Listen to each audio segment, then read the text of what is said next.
I am Ben Doc Askins, the psychedelic science war storyteller, and this is the Anti-Hero's Journey podcast.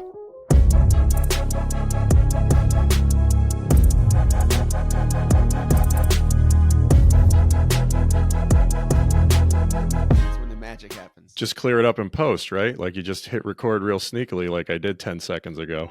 Yeah, exactly. What's up? You got it. We started talking, and I got my buddy Tommy Aceto here on the podcast, and he was like, "This is all the gold. Like we should be recording." So I just hit record on him, right? Tommy Aceto is a 16-year Navy SEAL medic and intelligence officer. He's a psychedelic medicine advocate with the Veteran Mental Health Leadership Coalition and the Veteran Mental Health Chief Officer for Give to Give Foundation, a nonprofit that gives access to Dr. Joe Dispenza's meditation work. He lives in Nashville, Tennessee with his wife and is finishing his Master's of Fine Arts degree as a director/writer. The first time Tommy and I ever talked was on the phone. And I don't know if this is normal for you. You're a super friendly guy. I'm a super friendly guy. But I don't usually talk to somebody for an hour on the phone the first time that I ever talked to them. And we just laughed our asses off the whole time and had a great time. And I was like, hey, I got to get you on the podcast and just continue that conversation. So I'm glad you were willing to jump back on the pod here with me, brother. Anytime, man. Anything I can do to move this forward. As much as I really do enjoy talking to you and appreciate the work you're doing, it's just part of it. Like, first thing we learned in SEAL training was pass the fucking word. Can we swear on this podcast? Yeah. Oh yeah. Because, yeah. I mean, it's NC 75, like anybody. It's an adults only podcast. My book's an adults only book. I just did one with two special forces guys from Canada, and they were like, no religion, no politics. And you can talk about all those things on my podcast. I was like, and how many people did you get? What do you want me to talk about? But push-ups? Yeah. We're going to talk about push-ups. Yeah. Cool. No. I feel like when I'm talking to someone in the military, my mind goes into a different way to communicate with that person. Yeah. And for sure. Like the words are just like, it's bad. You just have a different pattern of speech, right? There's the team room pattern of speech, and there's, congressional testimony pattern of speech. And those are just different rooms, require different verbiage, right? Yeah. I mean, one day when I write my book, which has been a long time coming, but we got AI now, and it's beautiful, man. You're just like, okay, you're the best, cleans it up, cheapest assistant. I don't care if you know everything about me, but guess what? You're gonna help me write my story, baby. Let's go. It's true. It's really true. It's like, it's incredible. But this conversation, that first conversation that I had with General Steele. Yes. The first time I met this man, and I don't want to. We'll put a pin in that one because that one. Okay. Yeah. But it's incredible because the way we introduced to each other in urinals right before our testimony in Michigan for psilocybin.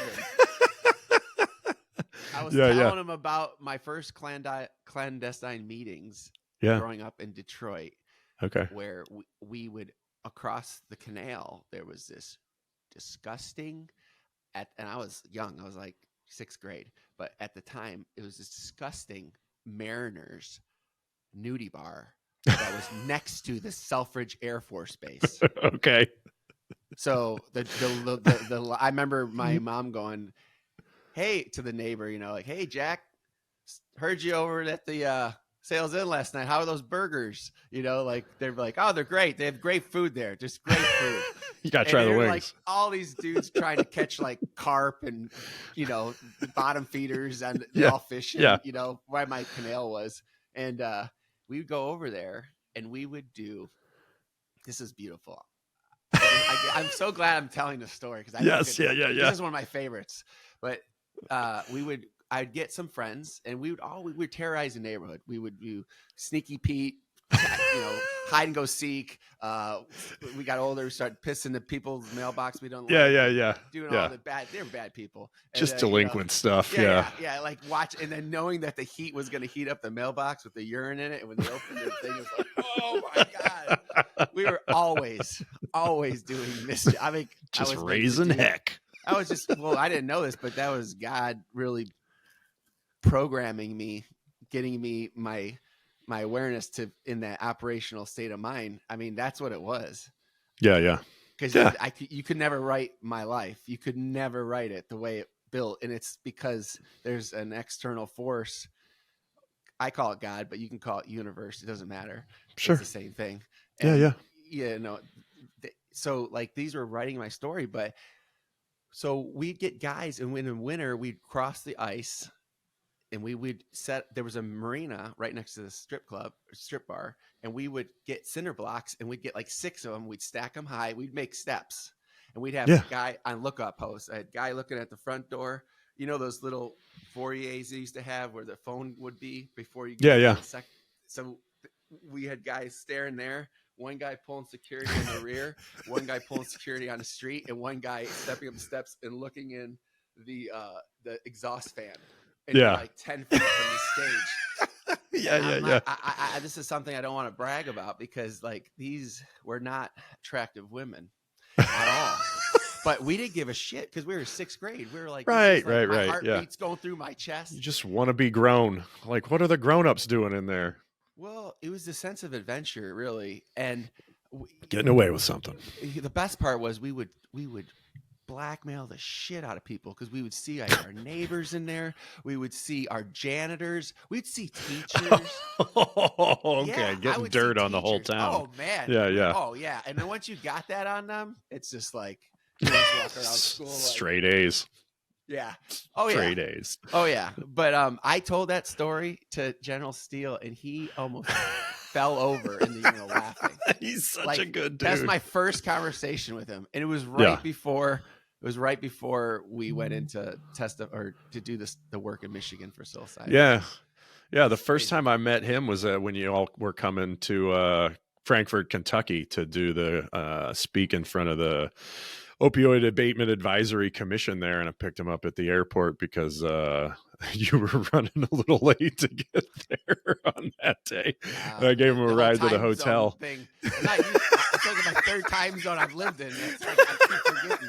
It's like, oh God, the time changes from Central to Eastern time. Like, Tommy's not going to make it, guys. I'm going to go pick everybody up. That was like, and I was flying. I'm like, oh, I'm making good time. And I look at the clock, and it's another hour. It was so funny. Yeah. It was such a funny night too. Yeah. I gave him a lift, and man, he was sharing some stuff just about like some of the mental health stuff that he's done for dudes who've been just horribly burned and blown up, and just taking care of them. And like there was somebody who was just like, a quad that he connected to like Miss Universe or something and like she took this guy on a date, and he went along, and like just was like kind of open his heart about like some just beautiful things that he was doing in the world. And it was an awesome chance to just kind of see behind the curtain of somebody who like I'd vote for him for president. Like I think he's amazing, but like got it just a pure heart of gold for sure.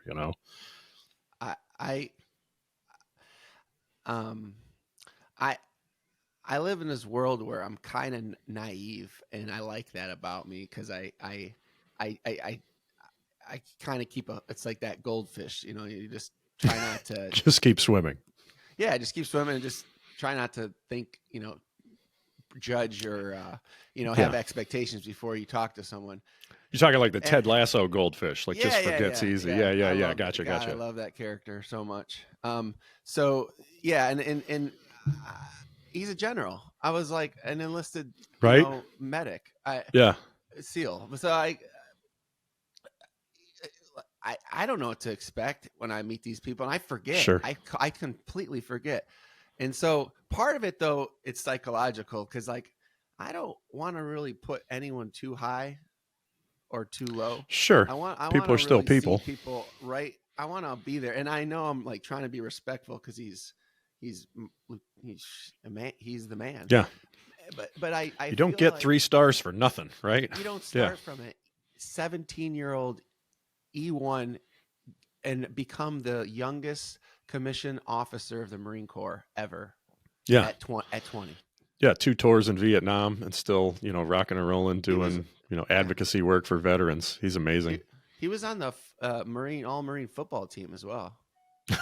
Yeah. He's a legend. Like, he's a living his legend. son's, I guess, a freaking like or a big collegiate wrestler, or was.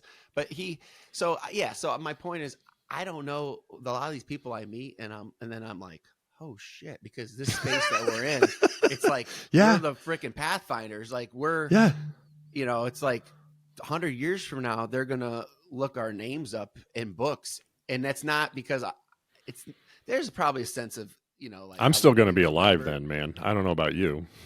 No, I will be, but it'll be a different texture. It'll be AI version better. of you or something. You know that place you go to on the 5MEO? That's where I'll be forever. And I'll just come back and haunt people.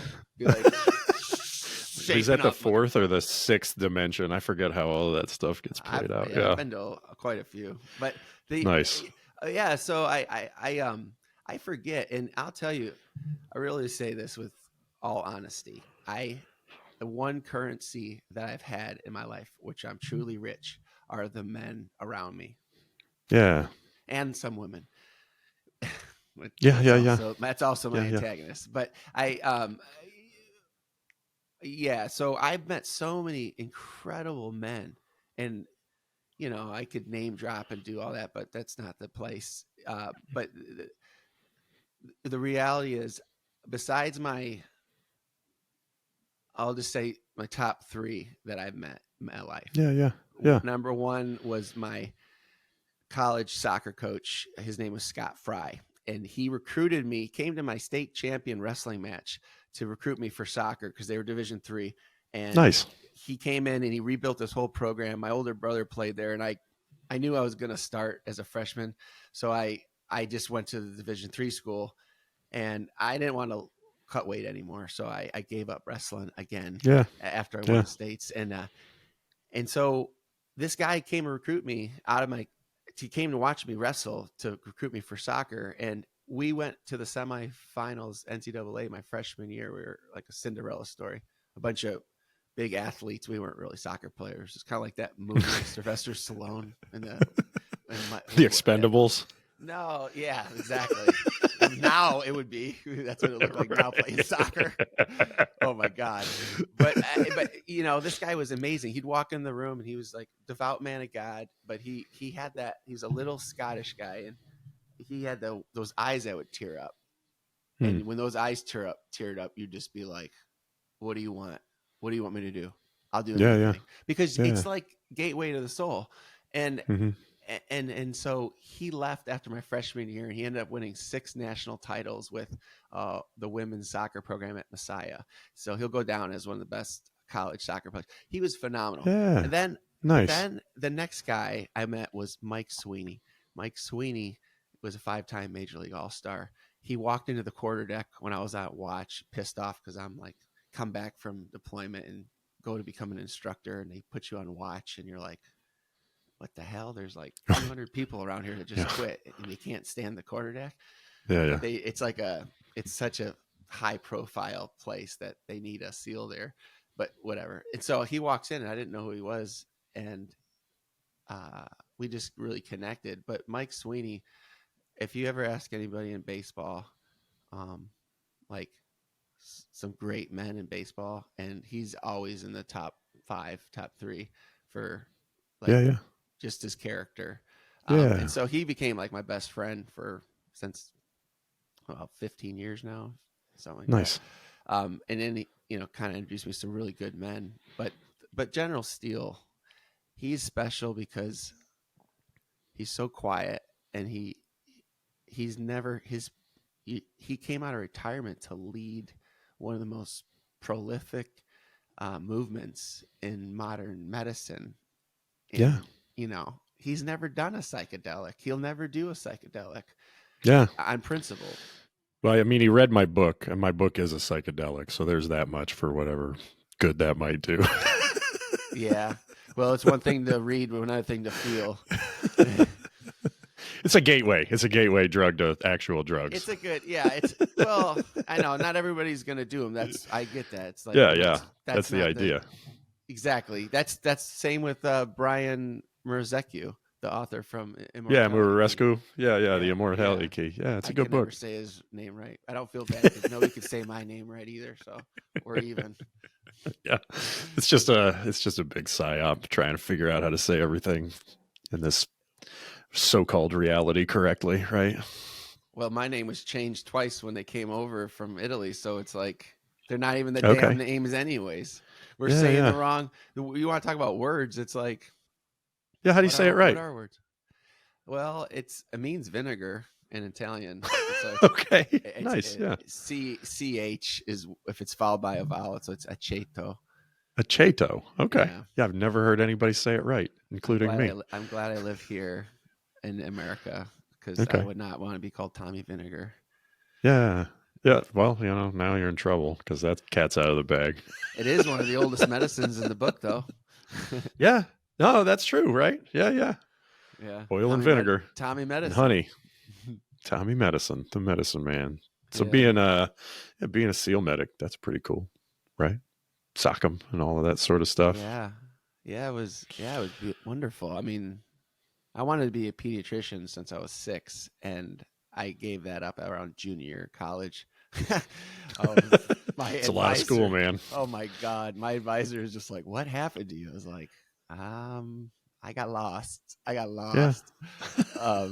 And then, you know what? I'm just like, that wasn't my path. My path was to do exactly what I did and to make the exact mistakes I made and to experience exactly what I did, because every experience is just another part of the journey that's leading you to the next.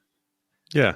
You're just feeling prepared for whatever the next step is in the previous step. And that's kind of what integration therapy is all about, right?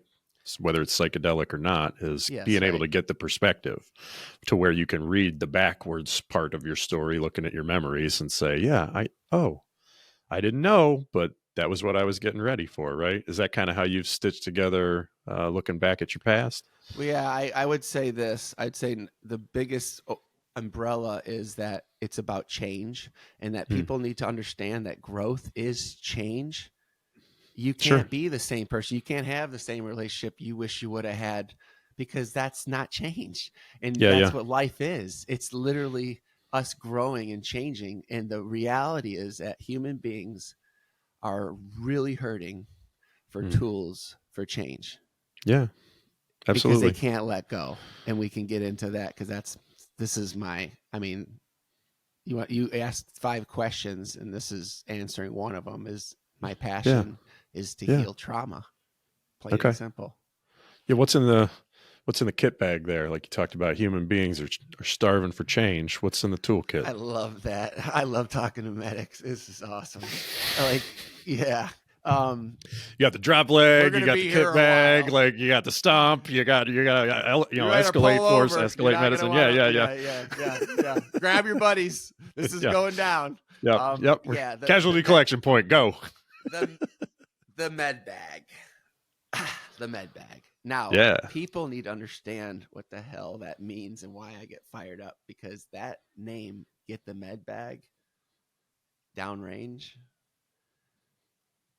didn't mean get the med bag. Yeah. It meant get the drop utensil so we can take a picture. Yeah, that's what it was. So, I'm laughing because I'm like, I've exchanged all my real med bag for a new med bag. Not bandages. I still carry around my still deployed bag, and I keep it in the car in case, your everyday carry stuff, right? I see somebody and I can go up and help, and then I love the swoop in like a ghost and leave, and then these guys, all these paramedics, like, what the hell was that?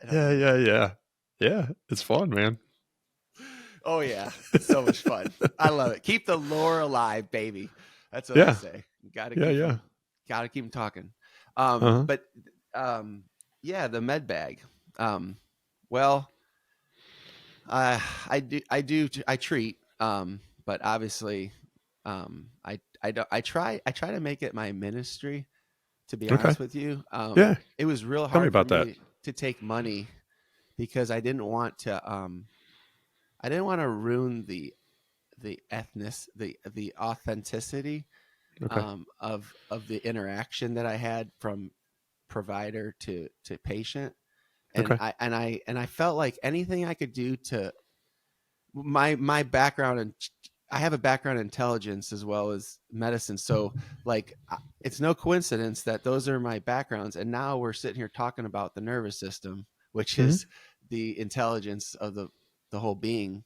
And so I know this much. I know that a human being, if they're in trauma, they're locked in the sympathetic drive, because that sympathetic state is survival mode. And so you're in a lower brain stem energy. Everything drops down. And that's why the emotions of the body, like fear and depression and anxiety, those are bodily emotions, lower energy. Yep. And It's the monkey mind. mind. It's getting pulled down. It's Yeah. getting pulled down. And so, like, through the work of Joe Dispenza and so many others, and like this incredible book, if you want to get this is like the Holotropic breath work. That's the Bible of how to change your nervous system right there. Yeah, so that's good stuff. Yeah, so the thing is that we have the ability to change our mind. We can reprogram our mind. And I forgot where we're going with this. What's in your kit bag? Yeah. You got holotropic breath work book. You got, yes. Yeah. So the breath work is, I always say, it's the first and the last thing you ever do. So why don't you master it? And the reality is, most of our breathing is so programmed into the chest, where we use our intercostals to get away from the lion that's chasing us. And it's like, that's just bad programming, just pure and simple. And people aren't. Yeah, it'll keep you in that brainstem. Yep. Yeah. So I do breath work, certified through Laird and Gabby. Nice. Reese. In Malibu, but like, as a SEAL medic and then a SEAL underwater instructor, we did a lot of breath work. And so I see a lot of these things again being played out in my life, but the reality is, the breath is the number one. Breath is the most important medicine in the med bag. Yeah, absolutely. Now, the psychedelics all work, so I don't have to. I can list all the things that I've done with 5-MeO DMT or psilocybin, ayahuasca, ibogaine, LSD, cannabis, all of them. I mean, I haven't done cabo or what's the frog one? The frog one. Cabo. Oh, Bufo? No, not Bufo. No, it's the other one where they. I just saw it this morning. The golden arrow frog, the poison, the toxin. Frog. Somebody's saying it right now. They're listening. They're like, yes, they're screaming at us. They're screaming. The frog. It's the frog one, frog man. Full disclosure, I'm still in the National Guard, and like holotropic breathwork and ketamine assisted therapy are my personal experience level with all of this stuff, right? But I'm a firm believer that like the non-ordinary state of consciousness is the point. Like, you get there and you do therapy around it. Now, like, you've got a PhD in using a bunch of these different substances in in Mexico, in clinical settings, in a bunch of other places or whatever, like, it's appropriate. And someday I'll get on that level. It's just, I got some time left to give Uncle Sam before that's going to happen for me. But like, I love hearing about it. So anything you want to share. Oh man. Let her rip. I tell you, well, I'll just say this much. It all starts with intention. That's how you turn a drug into a medicine. And not all medicines, or not all drugs, are good medicine. Like, that's another story, maybe the second podcast, but like that, the awareness that the government has sold drugs, and basically made people take these drugs through the healthcare system and insurance and the VA, and which General Steele turned down that appointment twice. Oh, really? Because he knew. Okay. Yeah. You're getting people's pockets and they own you. Yeah. Well, that's the thing. That's why I'm on the show. That's why we're doing what we're doing. It's because we need to raise awareness Mm-hmm. and inspire people so that they can make changes. And if you make changes in yourself, guess what? It's a ripple effect. And then you change your family, and then you change Absolutely. your neighborhood, and then you change Yes. your state. And then all of a sudden everybody becomes aware and goes, you know what? They work for us. We are the republic for which freedom stands. We are the ones that served. And people are like, when I talk like that, I know I could feel the energy leaving my mouth from my heart and hitting them. And it's like, I hit them like right in the freaking kisser. Yeah. Yeah. And it's because I know, like, if we're not doing this thing, if we're not taking this out, millions and millions and millions of people will never experience what life truly is. Yeah.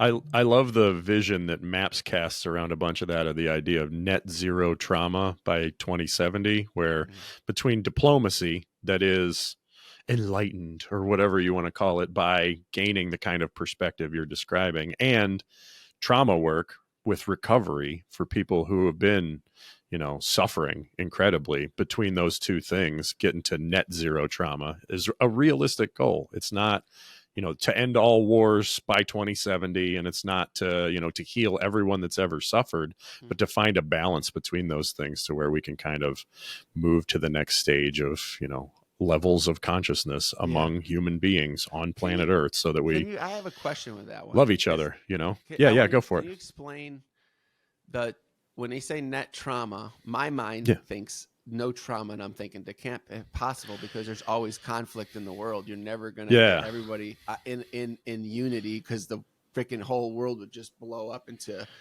it's too much energy. It's like we're recording this while like everybody's talking about World War III, right? We got Ukraine and Russia, and we got Hamas and Israel, and like these are ancient battlefields that are coming up, right? There's nothing new under the sun. There is always going to be conflict. It's not about stop. The only way you smooth out this flow of life and conflicts and highs and lows is just try to get it as gradual. They're going to happen. You know why? Because human beings, regardless of the truth, they're going to manipulate whatever happened. And that's why it's so hard to go find truth, because right away man goes, oh, they attack them. Oh, well, then we could spin that, and we could, hey, call Lockheed. Hey, call them. We need 6,000 more of this. We need. It's all monkey mind. It's all sympathetic nervous system living, right? And the idea, narrative. It's what it is. Yeah.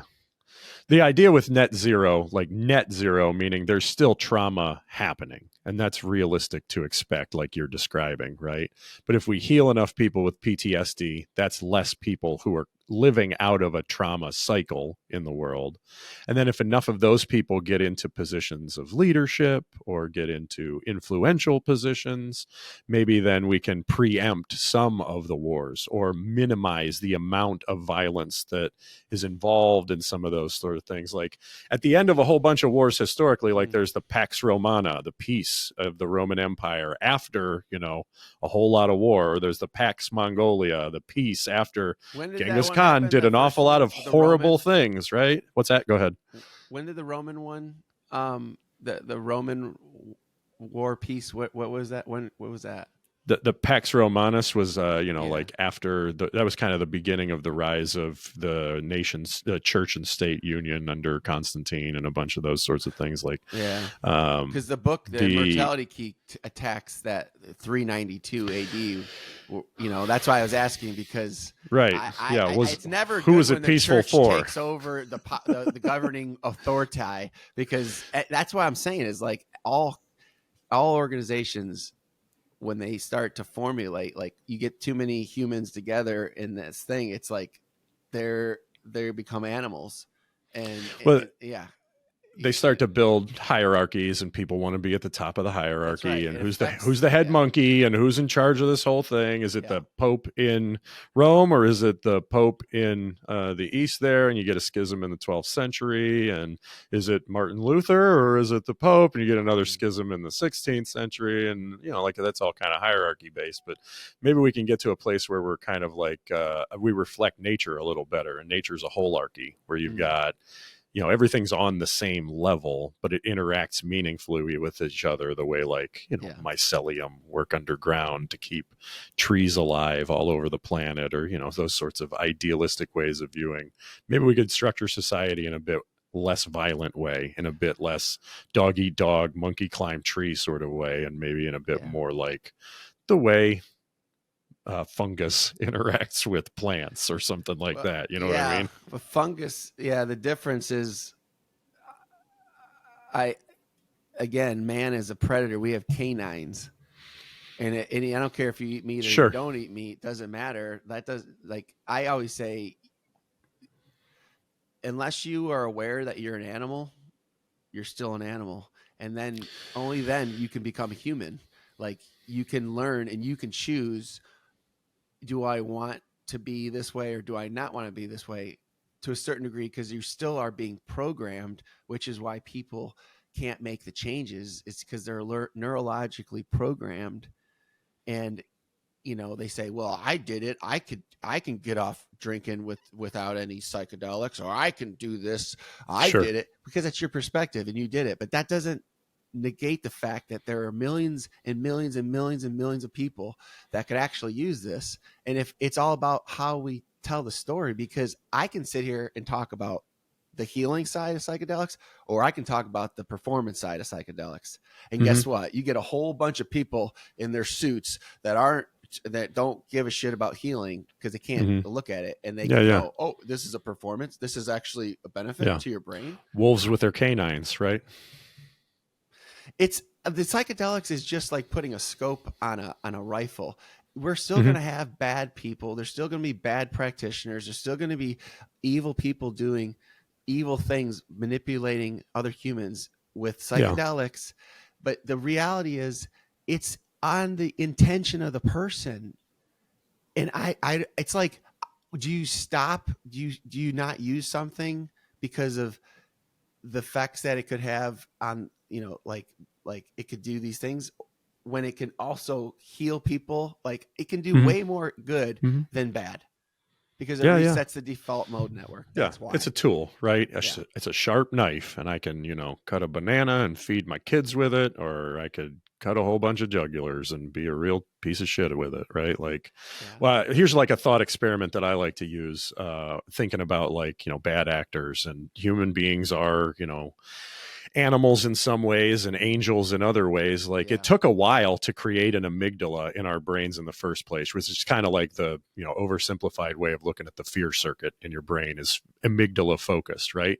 If nobody for the next 2 million years felt any fear and continued to have babies, we would eliminate the fear circuit in our brains. That's the way that a brain works with glial cells and the angel and the assassin and those sorts of things. Like it doesn't necessarily take psychedelics. It just takes being peaceful for a long enough period of time that we could get rid of the impulses that have served us well. Like we need fear to stay alive, right? Like you need fear in combat. Absolutely. You need fear in high pressure situations to be able to react as quickly as you do to stay alive, right? For now.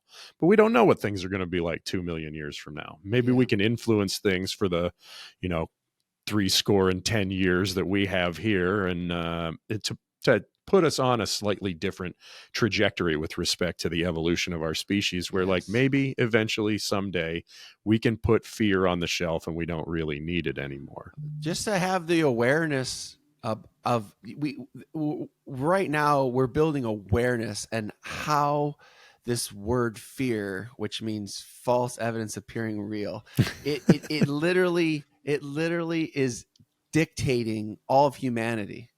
The Bible talks about it more than anything. Fear is, it's amazing. You could, after all the psychedelics I've done, I can take theology and I can interweave it with science, and I can go, oh, that's this. Oh, that's what he's saying there. Oh, that's that. Because, like I'm a big Joseph Campbell fan, and he really, there's this one line that always keeps coming into my mind. It's nothing is new under the sun. And that was written in Ecclesiastes by Solomon, who is supposedly the wisest man ever to exist. And I'm thinking that is the most truest statement I've ever seen. And it gives me peace, because I see the wars, I see these things, and I'm going, we're always going to be fighting the system. We're always going to be fighting the pharmaceutical industry. We're always going to be fighting, the racial issues. We're always going to be fighting these things, but it can move forward if we take action and we do the things that are in alignment with God. And these medicines are from God. He created the world, and he gave us everything we needed. And it's like, we are so blinded that we need to take the person with the white coat's opinion, and it's because of fear. It's because of programming. I feel, oh my God, I'm feeling sick. I'm afraid I'm going to die. I just broke my leg. Where do I go? I go to the doctors. I go to the hospitals. They're going to dictate the narrative, and they use fear to do it. That's how it works. So you're either scared or you're either safe. That's it. Well, that's how I summarize the anti-hero's journey. Like, I love Joseph Campbell. I love the hero's journey. I love the idea of heroes, but a hero always entails a villain. And even if that's like a metaphorical projection where you got to find somebody who's a bad guy, even if they aren't really, right? And I think we need to evolve past it. So the way I summarize the anti-hero's journey is that it's embodying all of life's paradoxes in a way that overcomes fear with love, which is some of what the mechanism of action of MDMA in MDMA assisted therapy is turning down fear circuitry and turning up connection and love with, oxytocin and serotonin and some of the things that are taking place there. And I think that there's a way in which to kind of move forward in the world where we evolve past the hero's journey. And I don't know, like I hear you talking, like, I have a Master of Divinity and I have a medical license, I have a white coat and all of that sort of stuff too, right? But I can kind of see through it. So in similar ways to you, like you say, there's nothing new under the sun. And I'm that guy who's like always looking for a loophole. Like, okay, oh yeah, what if like apparently aliens are real? What if we could get somebody to come from not under the sun to give us something new or something like that, right? Well, like steal fire from the gods. Yeah. If they are real, they've always been real. And it's only our narratives that we try to recreate. I mean, think about it. Nothing I'm saying or you're saying is like the first time. It came to us. It's come to other people, and it supports the fact that this is a computer program, and it literally is gaining thoughts and gaining all these things, downloading these things. It's programmable. It's also reprogrammable. And that's what people exactly. They don't understand that. They think that they're just going to go, oh, this is wrong. Oh, got to go do this. And it's like, no, you don't. Yeah. You stay stuck in a loop until you see that it's a loop and decide you don't want to be on the loop anymore. And it's not that you'll escape ever being a loop as a human being, but maybe you can become aware enough to pick a better loop, pick a better story, pick a better journey. Yeah. The one thing you said about, kind of, I see, my whole mind sees things in contrast, kind of like the yin yang. Like, it has to have contrast. Like every piece of art, they talk about contrast. They talk about it in writing music. They talk about it in making a film. They talk about it in everything. It's always contrast. It's always. And so the idea of like resetting the default mode network is that the individual doesn't feel that they're in survival mode. That's what PTSD is. It's a scarring of the energetic system that creates, it's like, what does people go, well, what is trauma? Because they think that PTSD is the combat thing. And I'm like, no, it's a nervous system thing. Right. And they're like, well, what do I have? Like the word trauma is a potent word. And they're like, well, sure, I don't have what you have, and you don't have what he has. And I'm thinking, no, simply put, it's an experience. It's an emotional experience, an energetic experience, really, that leaves a mark and starts to change the programming of the mind. And that's the injury. That's the thing. Yeah. Medicine doesn't treat that. And there's reasons why they don't treat it. Yeah. Yet. But the reality is, but the thing is like again, it's like the other side of this is the work that we're doing is the importance of the environment on the system. And so they can say, go in their, apartment and stay in the same job in the same environment, but they're doing like this work inside. And sometimes that's all you can do. And so like they're trying to change themselves outside of the environment. And I'm like, dude, this is awesome. But the reality is you don't always have to stay in that environment. If human beings just took their families and said, you know what, let's go get some land. There's a couple acres. I know it's going to be a little convenient. The shopping mall is not going to be there. It's going to be a little longer drive for school. Yes. But guess what? Yes. You get freedom. You get freedom. And if we start doing that, guess what? I love this. It's harder to control the narrative. It is. And guess what? We have another tool. This whole thing that everybody's freaked out about because kids are on their phones, which is incredibly important to realize that it is programming our human beings. It's programming us. But we also have the other side of that sword. We have an open system that we can share information. Like we can use, we're always going to be in this infrastructure where we're going to have to defeat it. And people don't think that way. They just see it and go, oh, okay. Oh, it's another tool, right? Like it's a way that you and I are connected across time zones and having a beautiful conversation and sharing it with the world. Like I found out this week, my podcast is number 8 in the science category in Luxembourg. I don't know anybody in Luxembourg, bro. Like, yeah, exactly. Like, where is Luxembourg? Like, it's real close to Germany, right? Like, but people are listening. They're tuning in, Prost, and listening, right? Lots of beautiful things going on. Things come out of Germany. I drive a badass car. German engineering, baby. Nothing drives better than this BMW diesel all-wheel drive, baby. Exactly. But like the darker side of it, right? The dark web, like the a level of evil that happens on the internet at the same time. Sometimes I think like I would crawl through a mile of broken glass to turn the off switch on the internet just to keep people from like trafficking each other and all sorts of awful things it's a contrast. Through the internet, right? Yeah. Like it's the most extreme contrast you could possibly imagine. Unbelievable. But you know what dictates it? It's the intention. You know what screws with people's intention is fear. So you can pierce that contrast. You can pierce it and you can determine if you see it in good or evil. And I'm not neglecting the bad. I just choose to look for the good, knowing full well that the bad is out there. But we, like you said, we can defeat all the fear and the darkness with light. Yeah. Perfect love casts out fear. So the good book says. And we have to embrace the fact that that darkness is part of this existence, that if we don't, treat it with its same respect as the light, and that's sitting in the shit. That's the one of the most important concepts. If somebody's out there and they want to get better, the important concept of the work is actually feeling the things that don't feel comfortable, because we wouldn't have took the drugs, we wouldn't have drank, we wouldn't have looked at the porn if we didn't feel good. And I've overcome my porn addiction. I've overcome my pill addiction, and I overcome my alcohol addiction. The latter two were easy. The porn was the hardest one. And people don't talk about that, but it's like doing a line of cocaine. That's exactly the exact same effect on the body.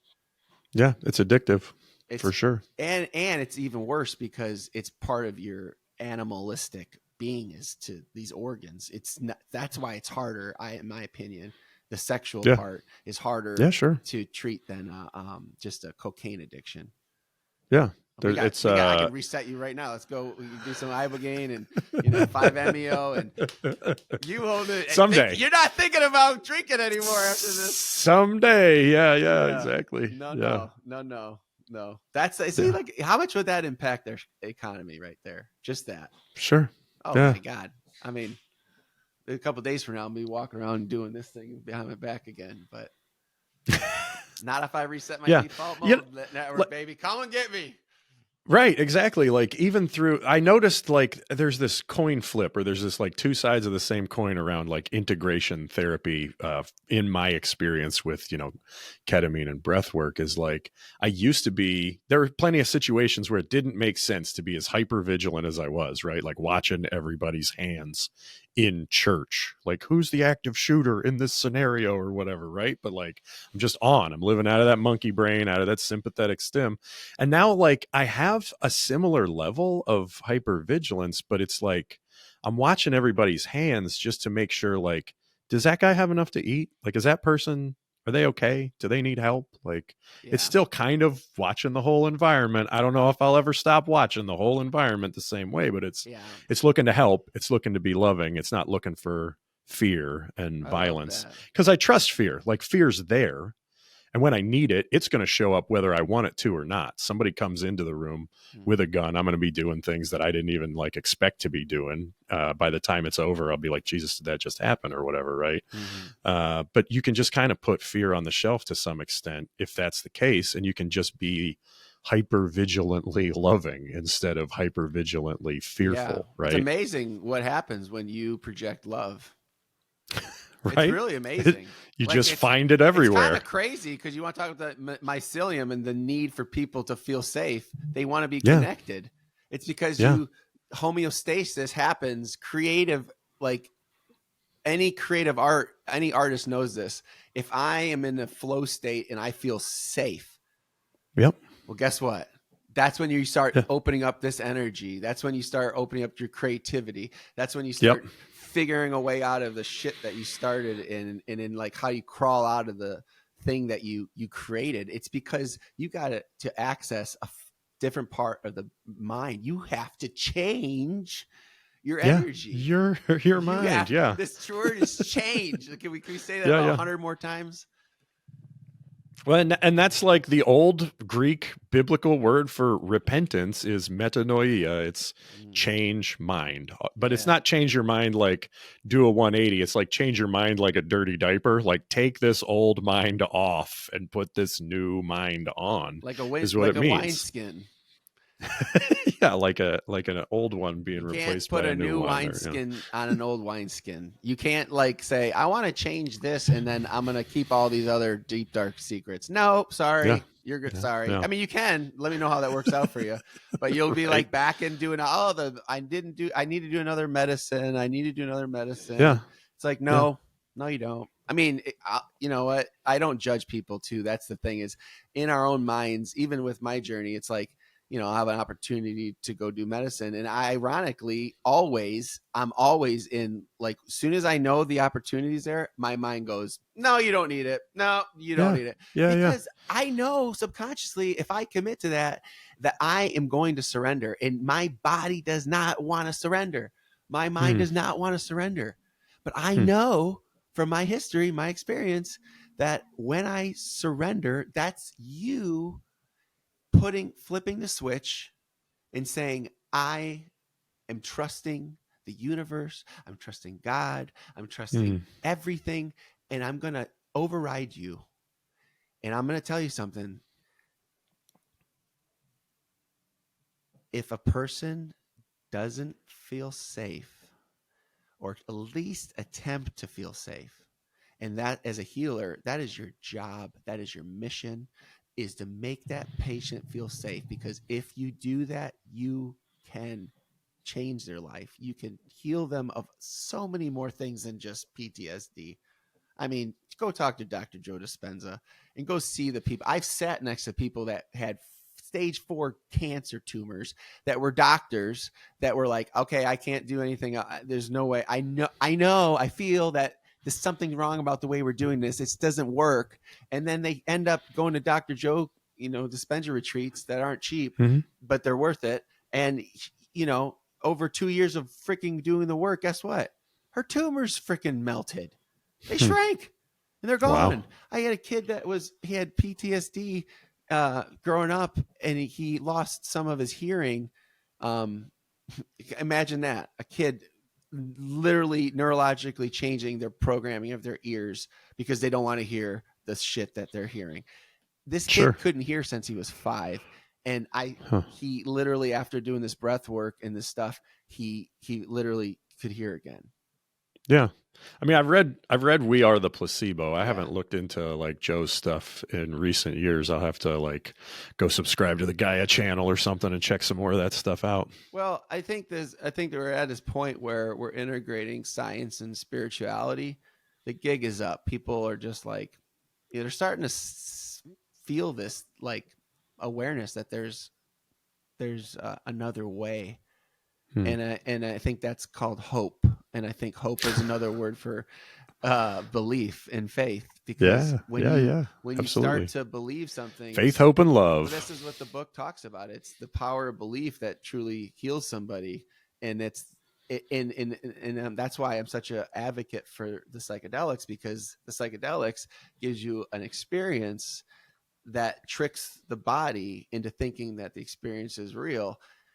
Mm-hmm. And so when it does that, it changes the neurochemistry. You don't need to take your drugs anymore. You don't need to do these things, because you just reset the neurochemistry. And that's what the medicine, the Western medicine, they aren't going to be fans of this whole reset thing. Yeah. You're becoming, fully human and healthy and whole again. And, but see, this is what the thing is. The society is going to be acting in fear that they can't control the people. And the reality is, no, the people, you don't have to control people. If they're liberated and they're feeling free, they're going to produce more. America gets stronger, but the people in power, they have a seesaw thing, right? If America goes down, that money flows into their pockets. Mm-hmm.